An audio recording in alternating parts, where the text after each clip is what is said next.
Are you tired of writing out super long expanded forms? Well, lucky for you, property of exponents. Properties of exponents are the rules of exponents when in an equation. This helps us simplify faster. Alright, so there are 9 properties. There's product of powers, quotient of powers, power of a product, power of a power, a zero exponent, negative exponent, fractional exponent, product of powers with fractions, quotient powers with decimals.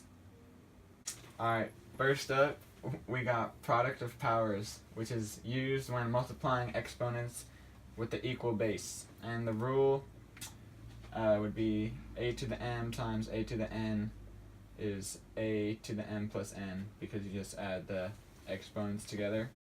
Next, we have quotient of powers, and you use this in equations with dividing exponents, and you subtract the bottom exponent from the top one. So in this example, we have a to the 7th over a to the 4th, and then that you would subtract the 4 from the 7th, and then that's a to the 7 minus 4, and then the final answer is a to the 3rd, because 7 minus 4 is 3.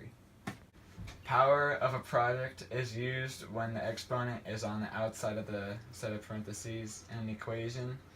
In this situation, you would put the exponents on every variable inside, and the rule is like xy to the power of z would equal x to the power of z times y to the power of z.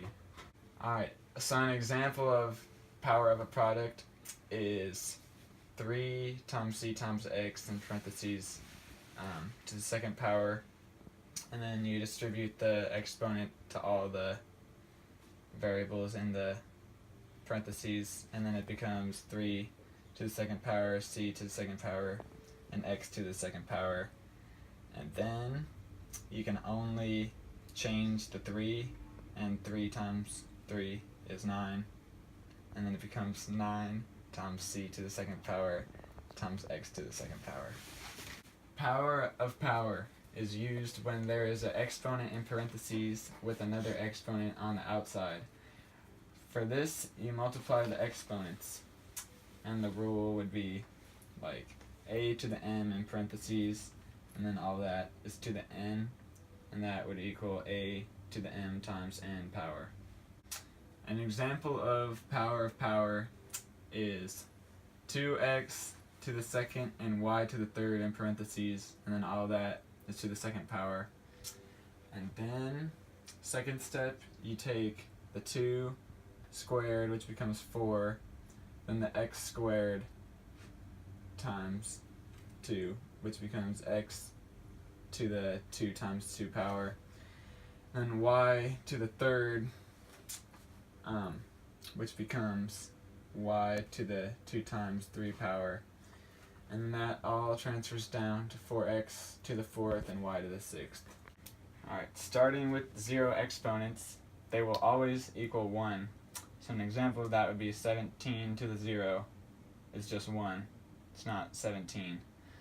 And negative exponents, you take the same base and move it all under 1 to get rid of the negative, because you can't have negatives. So an example of this would be h to the negative 9 over w to the z, which is equal 1 over w to the 7 times h to the 9. Alright, fractional exponents. For these exponents, you use the denominator as the root and the numerator as the exponent. And so the rule would be a to the m over n power equals a to the m power is in the root, and then n is outside the root. And the example is z to the 4 over 2 power equals z to the 4th in the root, and then 2's outside. Properties of exponents relates to the real world and daily life because architects use them all the time to measure rooms and dimensions. And they're also used to find speed, velocity, and frequency. I chose this topic because there are many different rules to it and it applies to the real world. It enhanced my understanding of properties of exponents because before this project, I had not memorized any of the rules, but after doing this, I've memorized everything.